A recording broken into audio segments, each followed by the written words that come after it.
The pills on Monday were white. On Thursday, they were yellow. I hadn't changed the prescription. Don't forget to subscribe, hit like, and tell me where you're watching from. It helps more than you think. I was in my kitchen in Rockford, Illinois, listening to the fridge hum. Morning light cut the table into bars through the blinds. The drip maker clicked off. I pulled the 7-day box toward me. Mun, 2. Wed. Thursday under Thew sat a yellow tablet.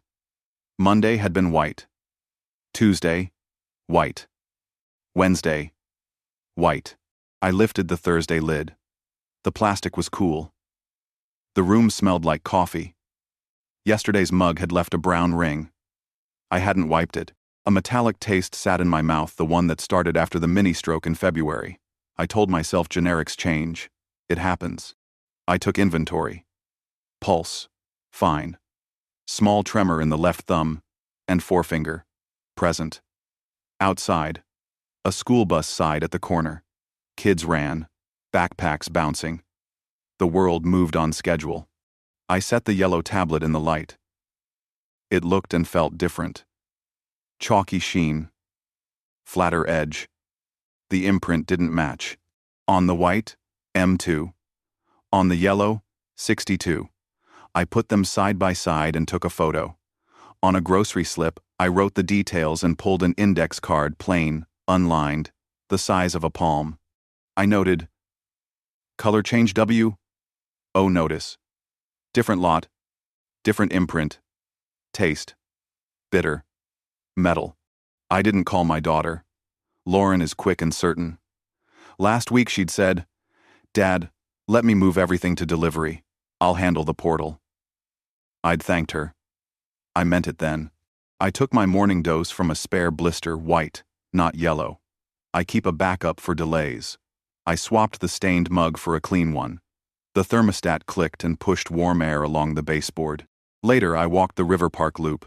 Wet leaves stuck to the path. 2 runners in bright jackets passed, the air behind them cold and clean. I sat on the metal bench at 60 steps.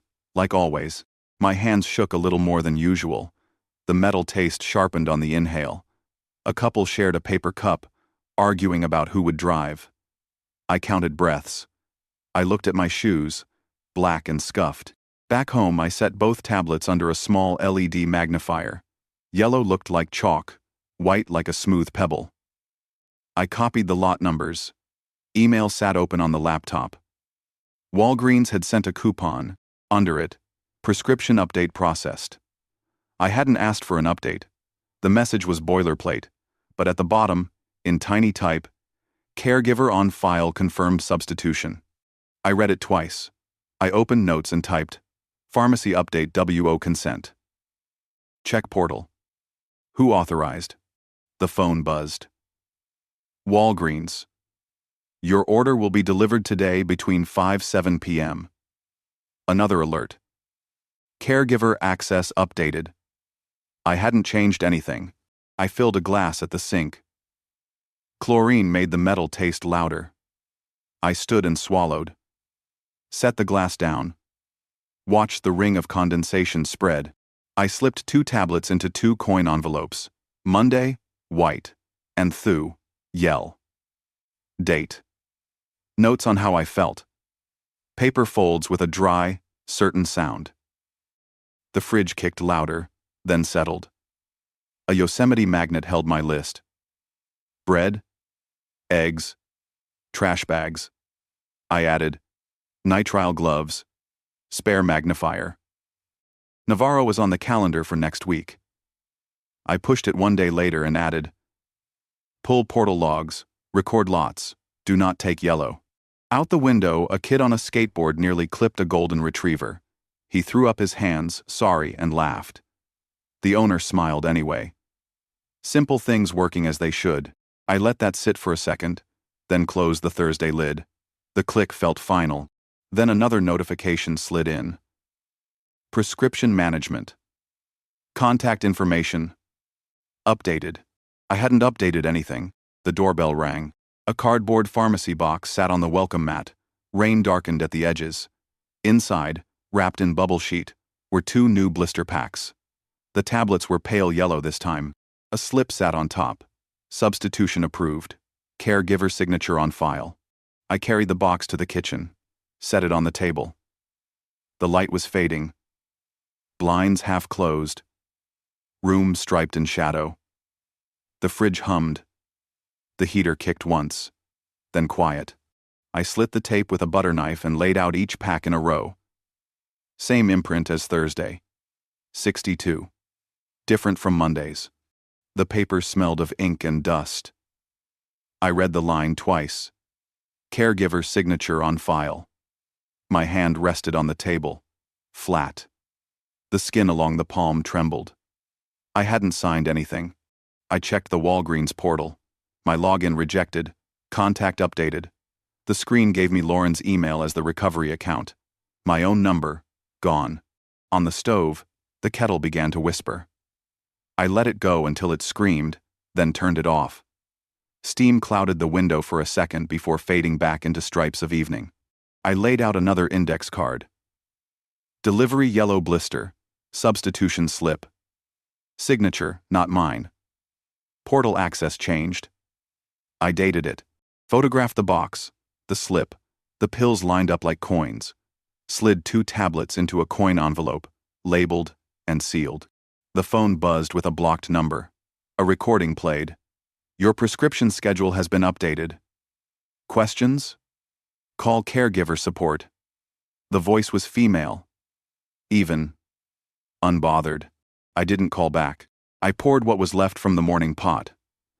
The coffee was cold, flat, metallic on the tongue. I drank anyway, not for taste. Habit. A cup after every delivery, after every letter, after every change. The ritual anchors the moment. Even if the taste works against me. Out the window, the neighbors across the street were lighting their grill. Smoke lifted, white and clean, the smell of charcoal. 2 kids rode scooters in wide circles on the driveway. The sound of their wheels made a steady whir, like bees. Inside my kitchen, the box stayed on the table. The slip stared back. Caregiver signature on file. Then a message from Lauren. Dad, tomorrow a nurse will stop by. Simple memory check. Don't worry, it's free. I read it twice, then copied it down. Another card for the box. The knock came.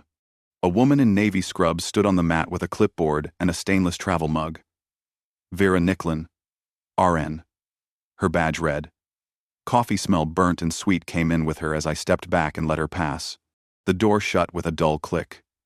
Outside, somewhere down the block, a leaf blower droned. She set her bag on a chair, unzipped it, pulled forms. This won't take long, Mr. Nolan. Simple screening. Her voice was even practiced. She placed the stack by my pill organizer as if that were the most natural surface in the room. I had the table cleared. Reading glasses on. An index card and pen set to the right. It felt like the right way to meet a test. Arrive early. Leave space. She began with words. Apple, table, penny, blue, train. I wrote each one as she said it. My handwriting was narrow, steady enough. Then numbers. Count backward from 100 by sevens. I spoke them quietly, not looking up. She ticked a box after each answer, the pen making small, merry clicks. Do you ever lose track of objects? Misplace things? She asked. Sometimes I put my keys by the coffee maker, I said, on purpose. She smiled without her eyes and reached for the pill box. Let me help you orient. This Monday should start here. She slid the organizer a quarter turn and snapped lids in a new left-to-right order. The sound was small but wrong. I wrote on the card. Organizer rotated. Lids snapped by nurse. Out the window, the park sat in a cold shine. A couple in fleece jackets shared a paper cup on the bench, knees tilted toward each other. 2 cyclists coasted by, bells chiming once, like punctuation. Vera kept going. Name today's date. Draw a clock at 11:10. I drew the circle, placed the numbers tight, careful not to crowd the 4s and 5s. Her perfume was clean and thin, and under it I caught latex and the damp edge of autumn from her sleeves. When she wrote her summary, She spoke the lines aloud as she wrote them. Oriented X3. Attention. Intact with mild slowing. Insight. Resists changes to regimen.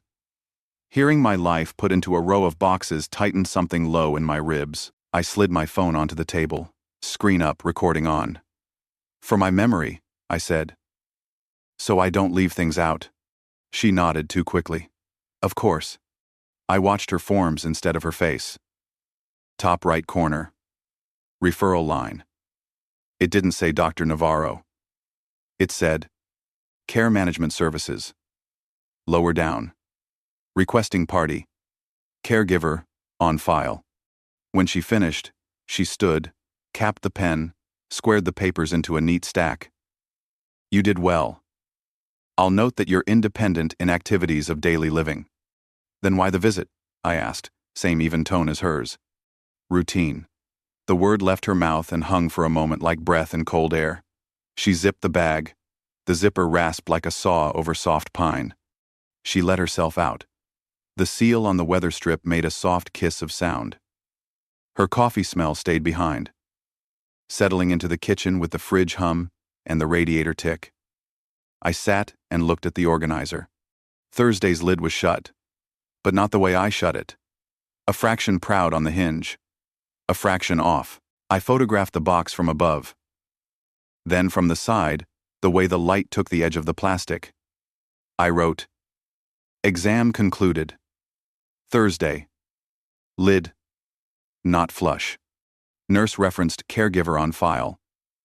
I slid the card into the folder with the others. It was getting thicker. The weight easy to feel when I lifted it. I tried the Walgreens portal. The login screen paused. Spun, refused. Verify your contact to continue. The recovery email it listed wasn't mine. The kettle started whispering on the stove. Reflex. I let it rise to a thin scream before I turned it off. Steam fogged the window and cleared, leaving the blinds to cut the room into bars again. Across the street, a delivery van idled, then moved on. A neighbor's dog barked twice and fell quiet. I opened the organizer and closed each lid once, gently, in my order, one click at a time. Monday. Tuesday. Wednesday. Thursday. Then my phone lid on the table, password to pharmacy portal reset. Under it, in smaller text, initiated by caregiver. I hadn't reset anything. The phone screen still glowed. Password to pharmacy portal reset. Initiated by caregiver. I set the phone face down on the table. The hum of the refrigerator filled the silence. That night I went to the drawer by the stove and pulled out a spool of white thread. Cut a length with kitchen scissors. I taped it across the seam of the bathroom cabinet, level with the edge. Barely visible, but it would snap if anyone opened the door. In the pill organizer, under the Wednesday lid, I slid a folded scrap of paper no larger than a fingernail. I boiled water. Let the kettle rise to a full scream before turning it off. Steam blurred my glasses, cleared. Left the room striped again by the blinds. Not for tea, just ritual. The sound marked the moment, gave it weight, the way I'd done after every change. The sound came later, a soft sigh as the entry door eased shut. Not loud, but different from the building's creaks. I stayed still in bed. My choice wasn't fear. Confrontation gives nothing. Records do. So I counted, slow, until the silence folded back in. In the morning the thread was broken, the scrap gone, the lid shut, but wrong. A fraction proud, the hinge not flush. I wrote on an index card, thread cut, paper missing, organizer altered. Photographed the cabinet, the box, the uneven lid. Slid the card into the growing folder. An officer came after I called the station to log, possible entry, nothing missing. He was young, pen scratching louder than his voice. No forced entry, he wrote. Cabinet disturbance noted. He didn't meet my eye when he left. That was fine. I hadn't expected help, only a record. I replaced the lock cylinder myself. The smell of machine oil stayed on my hands. The old keys clattered on the counter. lighter than the new ones. Through the window, the maintenance man raked leaves into low piles. A group of students passed with backpacks, laughing into their phones. Their voices carried clear, easy. Inside, the broken thread still hung from the cabinet edge like antennae. Then the phone buzzed again, teleconsultation scheduled. Caregiver request. Confirm attendance. I hadn't scheduled anything. The phone still lit with the message, teleconsultation scheduled. Caregiver request. Confirm attendance. I pressed no button. Left the notice glowing until the screen dimmed on its own. Later, the phone rang again. Unknown number, local area code, I answered. A man's voice, flat, reading from a script. Mr. Nolan. This is Dr. Avery with Care Management Services. We're confirming your availability for a cognitive assessment tomorrow morning, video format. Do you consent? The hum in the line was louder than the man himself. I wrote the name and the phrase video format on an index card, asked for a callback number. He gave one too quickly, digits sliding over each other. I repeated them, wrote them down. He didn't correct me. I didn't argue. I'll be here, I said. My voice was even. I didn't try calling back. A false number is still a number. It proves more when it's written down than when it fails.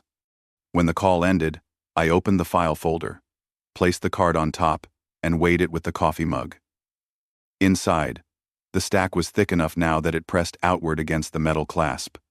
I walked to the kitchen window. Outside, the block was alive. A UPS truck idling, the driver balancing 2 boxes at once.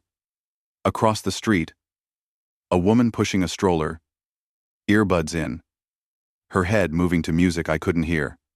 I turned back to the counter, opened the organizer, checked each compartment.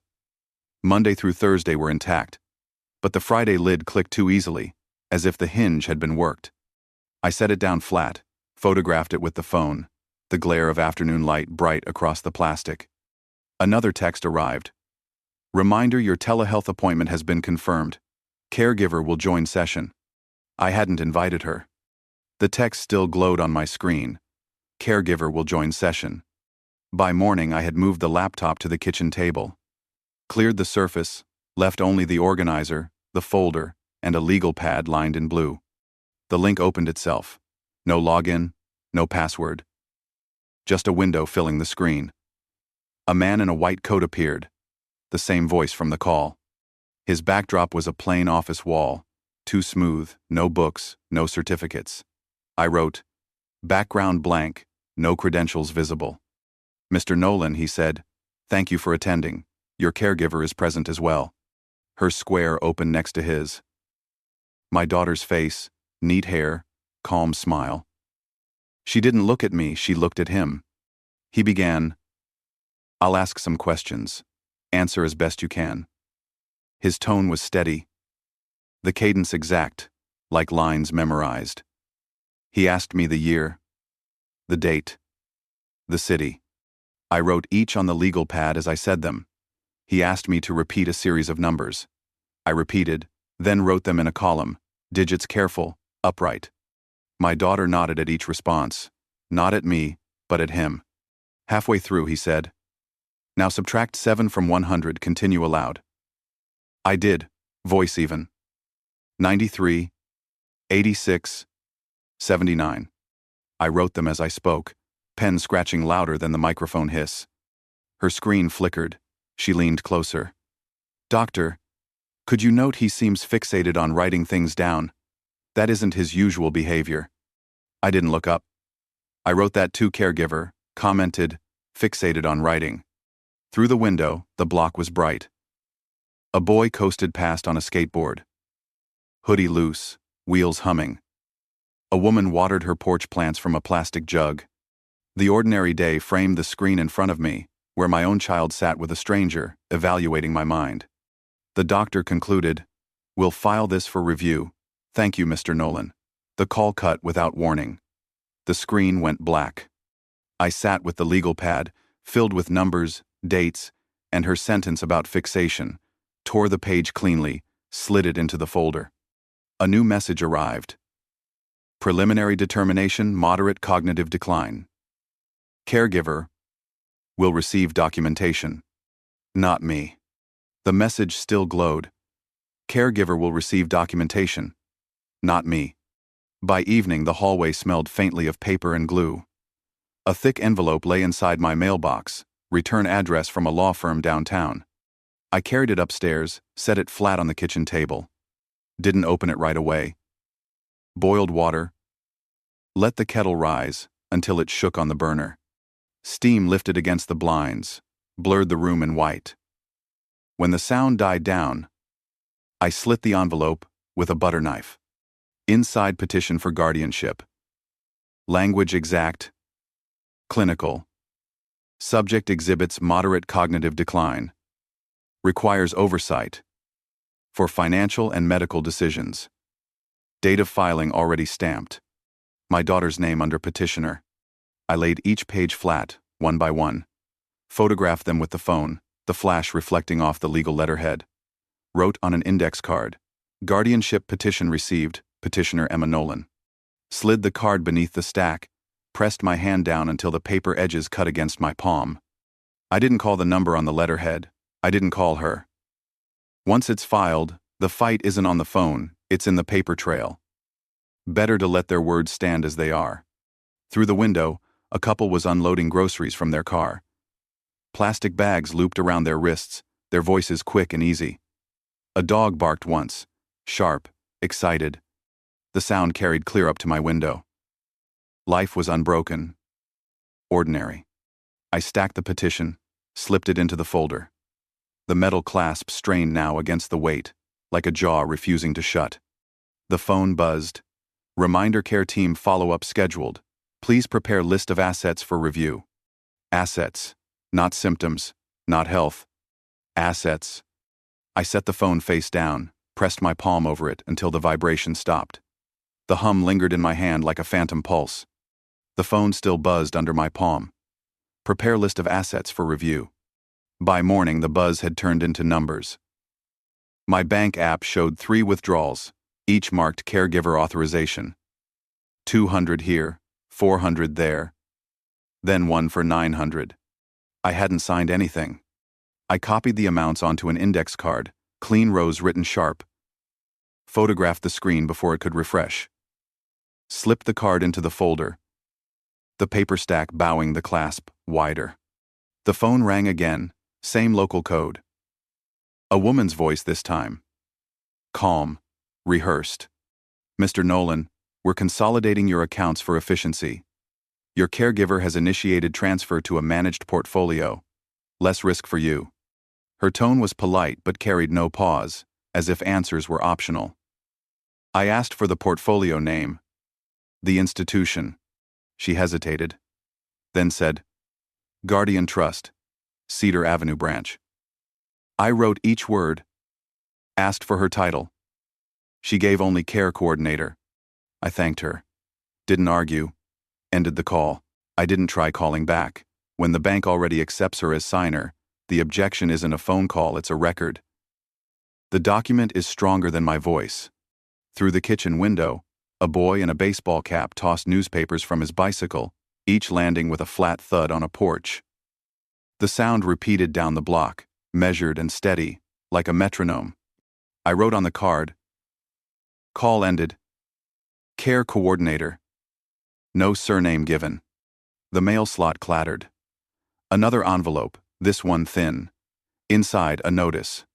Joint account established, signer Emma Nolan. My name typed below hers. Smaller. Secondary. I set it flat on the table. Photographed it, light striping across the paper from the blinds. Wrote on the index card. Joint account opened. Signature absent. The words felt heavier on the page than the paper itself. The kettle shrieked. I let it scream until the air trembled, until the metal rattle blurred into the hum in my head. Through the glass, neighbors folded lawn chairs into the trunk of a car, preparing for a picnic. Their laughter reached me faintly, carried on the noon air. A child's voice rose above the rest, insistent, happy. I closed the window. Saturday again at the table. The folder was swollen. the edges uneven, cards jutting at angles. I pressed it flat with both hands until it creaked. The phone buzzed once more. Reminder: monthly disbursement meeting confirmed. Caregiver attendance required. Disbursement, not treatment, not health. Money. The word still pulsed on my screen: disbursement. By Friday morning, the table was cleared again. The folder in the center, the laptop angled toward the window light. A single mug ring stained the wood to my right. The outline of yesterday's coffee. The screen lit. Same link, same blank backdrop. This time, 3 squares opened: my daughter, the care coordinator, and a man in a dark suit, no lab coat. His voice was slower, heavier. Mr. Nolan, this is the scheduled monthly disbursement review.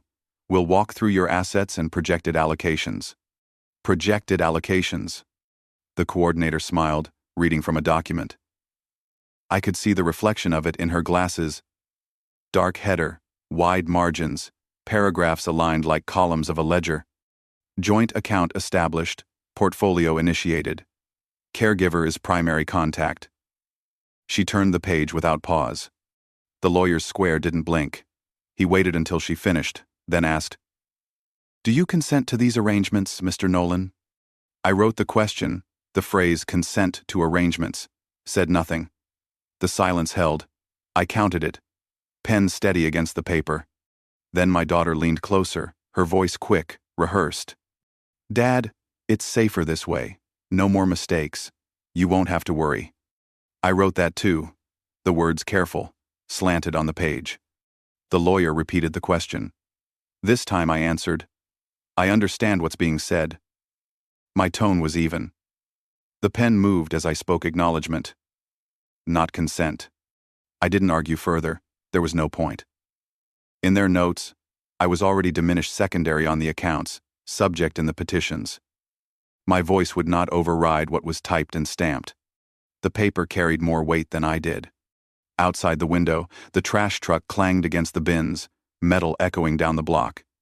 A man jogged past in a red shirt, earbuds in, his breath visible in the cool air. For a moment, the driver of the truck leaned out to wave at him.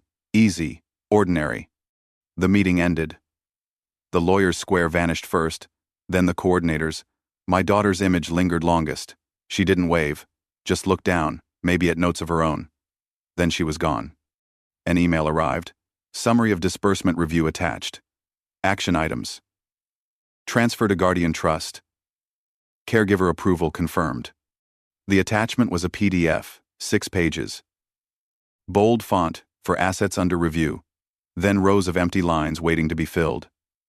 My name typed at the top, hers below, bolded. I printed it. The paper was still warm when I slid it into the folder. The clasp groaned under the weight, teeth straining. Through the blinds, the block was bright again. Voices carried, a car door slammed, the dog barked. All ordinary. Inside, the word glowed still on my desk confirmed. The word still glowed on my desk confirmed. By late afternoon, the house was quiet again, only the hum of the refrigerator filling the kitchen. The folder lay where I'd left it, swollen now. The metal clasp refusing to close. A faint coffee ring darkened the wood beside it, yesterday's mark I hadn't wiped away. I powered up the old desktop in the study. The fan groaned once before steadying, dust lifting from the vents, faintly acrid. I slid a blank flash drive into the port. The plastic still warm from my pocket. One by one I scanned the documents: petition, notices, withdrawals, summary. Each page fed through the scanner with a slow rasp. The digital copies appeared on the screen, small thumbnails arranged in rows. I named each file only with the date and numbers.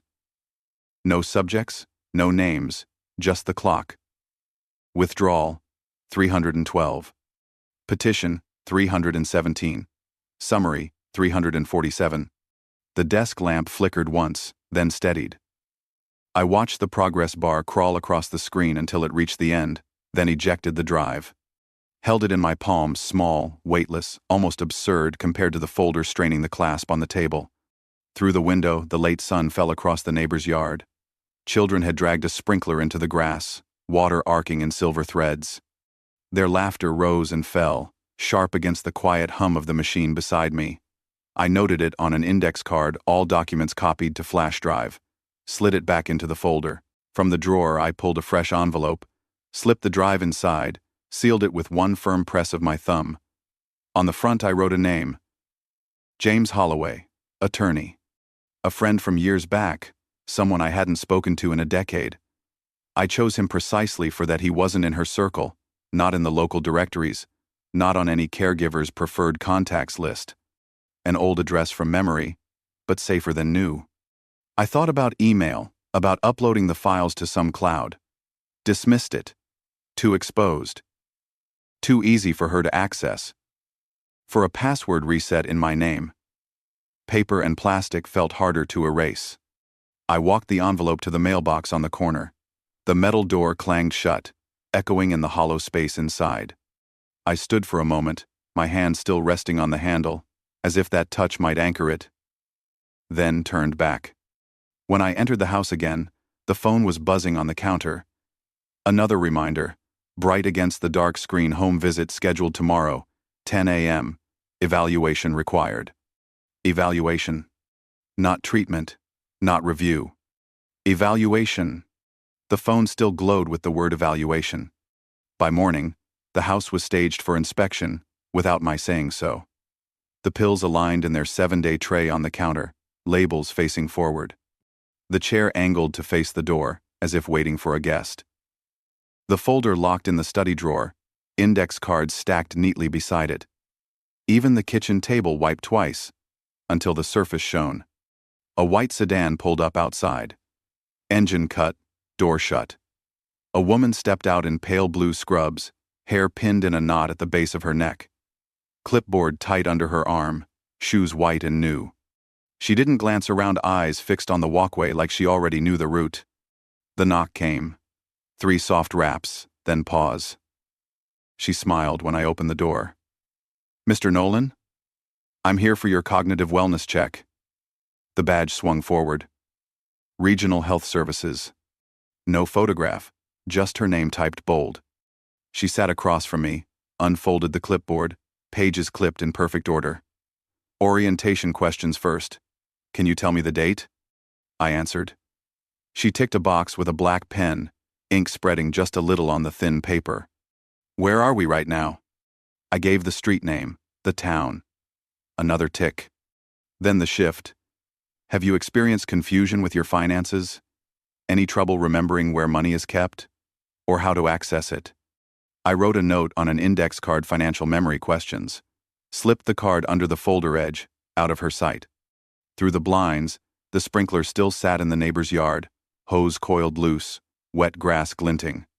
A man in a baseball cap lifted his toddler toward the spray. The boy squealed, water dripping from his arms, his laughter sharp and high. "Do you ever misplace medication? Forget doses?" she asked. I gestured to the tray, each pill in its compartment, aligned by day and color. She smiled faintly, ticked another box. "Good," she said, though her tone carried no weight. I asked nothing. A question is an answer on their form. She closed the clipboard. Final section is caregiver observation. Your daughter will complete this remotely.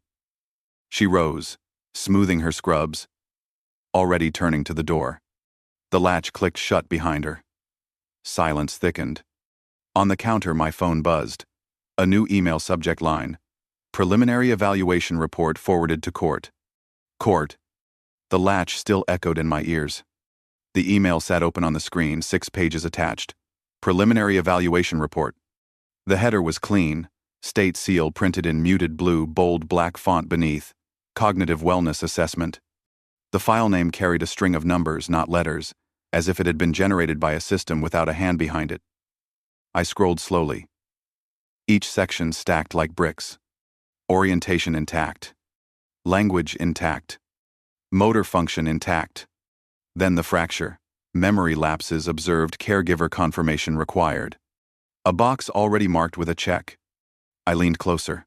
The words were black, but the box itself carried a faint gray shadow, as though it had been filled before the form was saved. The cursor blinked at the top of the screen, waiting for an edit that had already been made. I printed it. The machine whined, paper sliding through with a slow rasp, edges curling warm against my hand when I stacked it on the table. The ink carried a faint smell of scorched plastic. My fingers trembled as I wrote on an index card. Report includes unchecked boxes, marked as complete.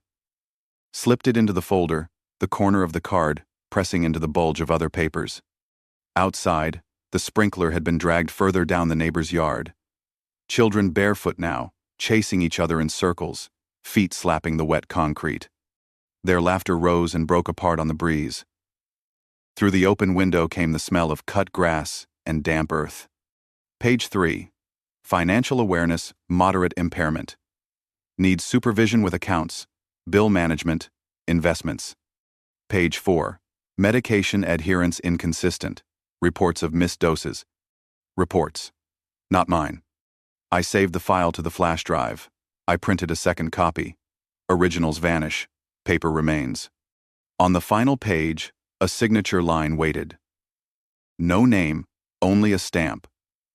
For court submission only. The letters too sharp, not written, but pressed. The phone buzzed. A text from my daughter. Don't worry about the visit today, Dad. It's just routine. Love you. Routine. I set the phone face down, screen black against the wood. My reflection faint in its glass. For a moment I thought it looked older than the face in the mirror. Eyes dulled. Skin sagged by another layer of worry. I folded the report, slid both copies into the folder. The clasp gave way with a metallic snap. The papers now too many, edges pressed against the cover, refusing to close. The room cooled as the sun shifted west, shadows stretching long across the table. On the screen, the email remained open, cursor blinking at the end of a sentence. Forwarded to court. Forwarded. The word still burned on the screen. Forwarded. By afternoon, I could no longer sit.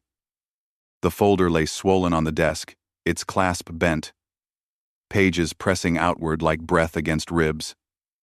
I placed my hand on it once, then pulled away. Paper doesn't steady. I walked down to the corner, to the blue mailbox where I dropped the flash drive the day before. The metal door was hot in the sun, paint chipped near the hinge. I touched it anyway, as if to confirm it still existed, not erased like files on a screen. The mail truck pulled up. The driver climbed down, navy shirt damp at the collar, sweat darkening the fabric. His keys jingled as he unlocked the box. I asked him one question. How long until this reaches downtown? He shrugged, polite but hurried. 2 days. Maybe 3. No clipboard, no signature required. Just trust in the system. Inside the post office, the air smelled faintly of dust and old envelopes, cool against the heat outside. A ceiling fan turned slow, paddles groaning. I bought a money order for $10, blank recipient. The clerk slid the receipt across the counter, ink still tacky. I held it for a moment, watching the numbers smear faintly against my thumb.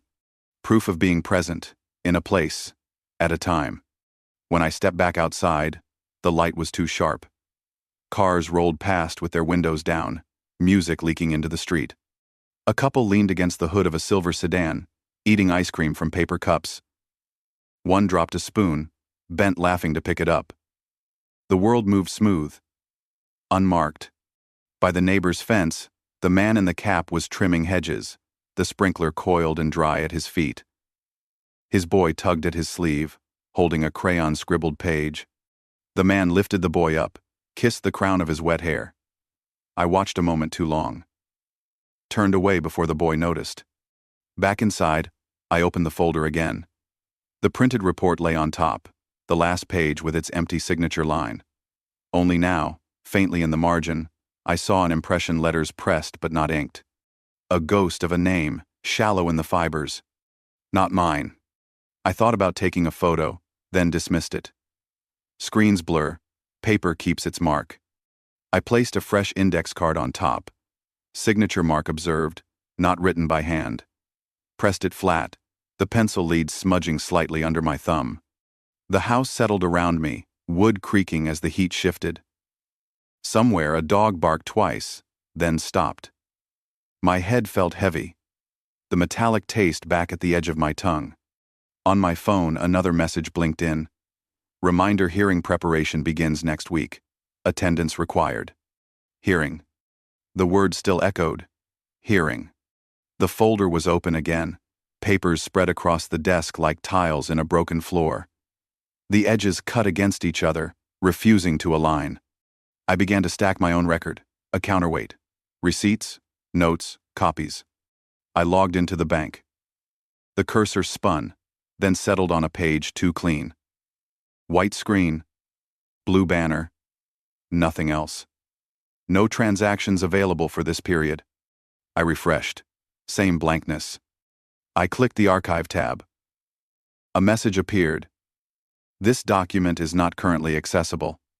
The words looked official, but the font was too light, almost casual, as though they hadn't been meant to be read aloud.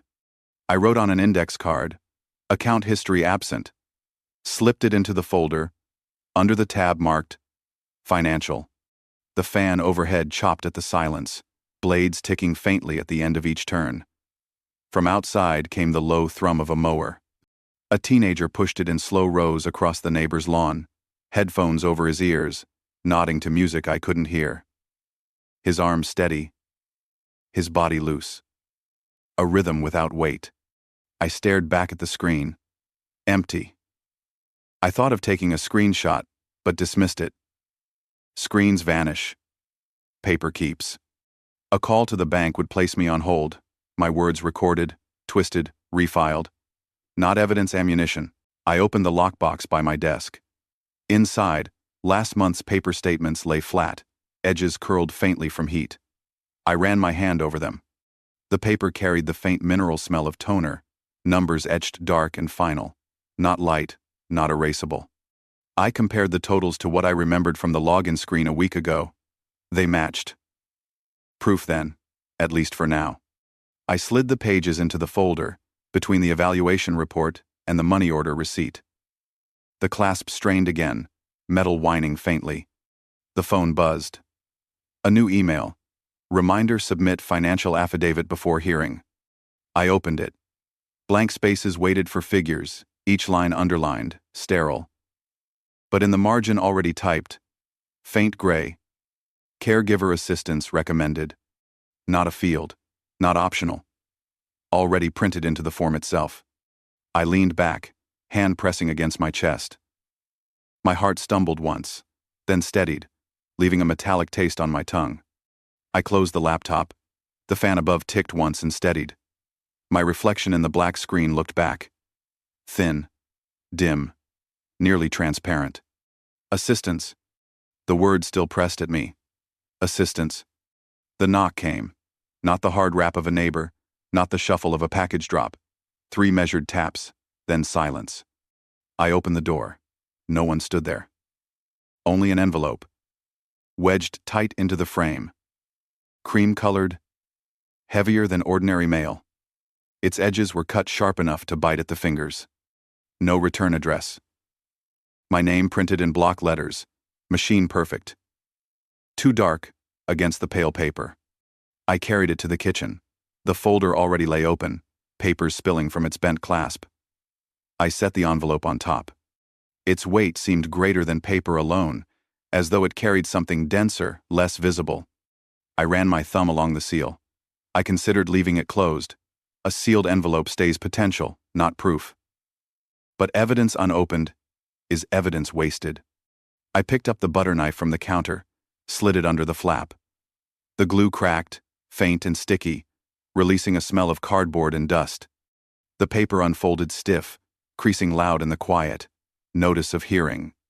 The word sat at the top in bold, blacker than the rest, each letter pressed deeper into the page than normal print. Below, a heading, Petition for Guardianship. I read the first paragraph. In light of recent evaluations, the court will consider evidence of diminished capacity. My stomach tightened. The words didn't accuse, not directly. They didn't have to. Statutes were cited. Numbers lined the margin. Language dense, unyielding. My eye caught the bottom. Petitioner. Emma Nolan. My daughter's name typed neat, and certain, black against white. Beneath it, the embossed seal of a law firm, round and cold under my thumb. I pressed harder, feeling the indentation. Paper does not lie. I pulled an index card from the stack, wrote slow and deliberate. Guardianship petition received. Petitioner, Emma Nolan. Each letter pressed deep enough to dent the card. My hand trembled once, but the pencil line held. Through the window, evening had begun to tilt. Children across the street tossed a basketball in the driveway. Orange against the gray sky, the ball rose and fell. Each bounce echoed flat, steady, unbroken. Their voices carried laughter sharp, alive, ordinary. I folded the notice back into thirds, slid it into the folder. The stack resisted, the clasp straining. Papers pushed outward, corners splayed, like ribs through skin. The phone buzzed. A text, short. We'll talk after it's official. Don't worry. It's for the best. Best. The word sat heavier than the envelope, heavier than the folder, heavier than the seal I could still feel against my thumb. The word still lingered. Best. The folder sat heavy in my lap, its spine bent, corners jutting out like broken teeth. The notice pressed at the center, louder than the rest. I cleared space on the table, one pile for their papers, one pile for mine, the line between them sharp, like dividing walls. I opened the pill organizer. Monday through Wednesday white. Thursday yellow. Friday yellow again, but stamped with a different code. Not the same sequence. Not the same weight. I turned them in my palm, chalky, bitter smell rising faint from the plastic. Each pill slid into a separate envelope. Dates written by hand. Inconsistent color. Inconsistent imprint. Stacked neat, thin pages of evidence beside thicker sheets of law. I picked up the phone, plastic warm from my hand. Dialed a number from memory, the independent lab downtown, still listed online. It rang twice before a woman answered. Her voice was flat, professional, muffled slightly as though she spoke into her shoulder. Lab services, how can I help you? I paused, chose each word carefully. Private testing. Not through insurance. Medication panel. Small samples. A faint click of a keyboard on her end. We accept sealed submissions. Walk in only. Standard panel is 200. Results by mail. We don't ask questions. The phrase hung, oddly rehearsed. I repeated it silently. We don't ask questions. Cash acceptable? Yes. Her tone carried no pause, no judgment, just procedure. I ended the call without giving a name. The line went dead with a hollow pop. I wrote on an index card. Lab confirmed. Cash only, no ID required. Slipped it under the envelopes. I pressed the flaps flat, initials across each seam. Evidence stays closed unless forced. Through the window, the street grew soft with evening. A young mother pushed a stroller past, coffee cup balanced on the handle. She laughed into her phone, hair falling loose across her shoulder. The child inside reached for the sunstrip, hands open, unsteady but alive. Back at the desk, paper statements from the lockbox lay flat, steady, proof, untouched. I spread them beside the envelopes, aligning the edges like cards in a deck. My evidence heavier by the page, theirs louder by the stamp. I opened the affidavit form on the screen. Blank fields blinked back at me, cursor pulsing in sterile light. Empty spaces waiting to be filled with numbers already erased. I shut the laptop, paper first, always. The envelopes slid into the folder. The clasp would not close. But the weight held itself steady, dense against the wood. The phone buzzed once more. Another reminder. Submit all documents by end of week. Week. The mailbox clanged open. A padded envelope dropped, dull against the metal. I carried it inside, cardboard rough in my hand, edges cutting faint lines into my skin. The butter knife tore the seal. Glue cracked. Paper slid free crisp, chemical odor clinging faint at the edges. Variance detected. Composition inconsistent with prescribed dosage. The words pressed heavy, not loud, just final. Rows of numbers followed, chemical codes, milligrams stacked in neat columns. My eyes blurred. Sweat prickled at the edge of my forehead, though the kitchen air was cool. I set the report on the table. Beside it, the petition for guardianship. 2 voices, one calling me incapable, one proving interference. Paper against paper, truth split in 2.